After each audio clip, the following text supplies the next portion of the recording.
This is the Rinsten Spring bike suspension shock absorber kit. So the idea is you mount it onto your seat post, and it's a spring that goes between your seat post and your buttocks, keeping your cheeky breekies from feeling too much road vibration.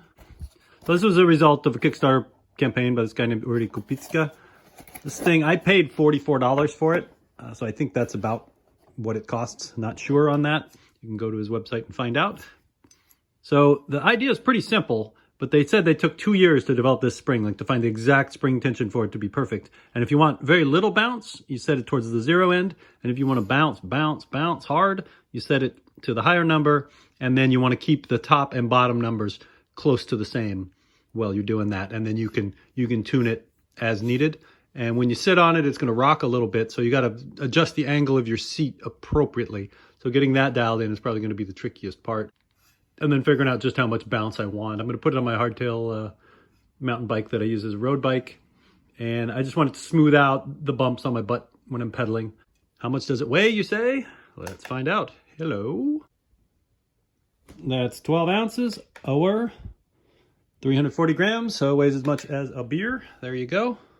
So in the installation process, the only thing I'm going to do is get an idea of where my old seat position was, just because I'm so used to it. So I just take a 2x4, put it parallel with the seat tube, and then I've marked where the seat rail is going to be. So when I install the Rinsten Spring, I'm going to have the new seat height be the same as the old seat height. And then I just have to adjust the tilt based on how much it's going to bounce when I'm sitting on it. My advice on setup would be, if you're a heavier person, set it closer to the front. And if you're lighter, set it closer to the back. If I have it set on 7 and I sit on it, it bottoms all the way out.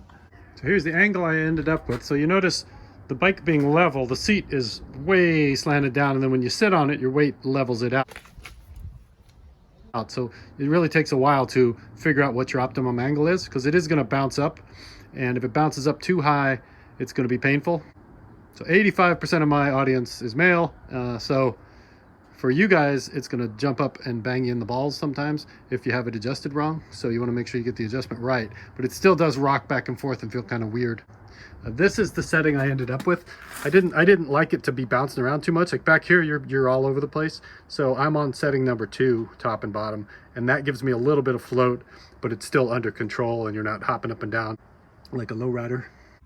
So here's a look down under. So you can see it is floating around and bouncing up and down, and I even generated a bit of a bounce when I was just trying to pedal on a relatively smooth surface. So it moves around a lot. I think maybe on a beach cruiser this would be a little bit more comfortable, especially if you're sitting up straight and not leaning forward too much, as opposed to being on a bike where you're trying to go fast and used to having just a set seating position. So I found it kind of weird, and I don't know if I'm going to keep it, but this is what it looks like when I'm riding around in a parking lot going over speed bumps.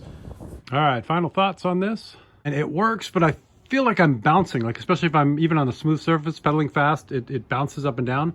So the question is, are you okay with the seat rocking back and forth while you're riding? It does absorb bumps for sure. So that aspect of it is good. I think too, if you're a casual rider, like if you had it on a beach cruiser and you were sitting straight up and you didn't have your balls all mashed down, if you're trying to be aerodynamic and lean over and this thing's constantly coming up and whacking you, that's not good. But if you're sitting straight up and down like on a beach cruiser, then I could see how it'd be comfortable and you kind of float along like you would on that motorcycle or that beach cruiser. But then if you're going to ride a beach cruisers already have springs like this, so you don't really need more springs.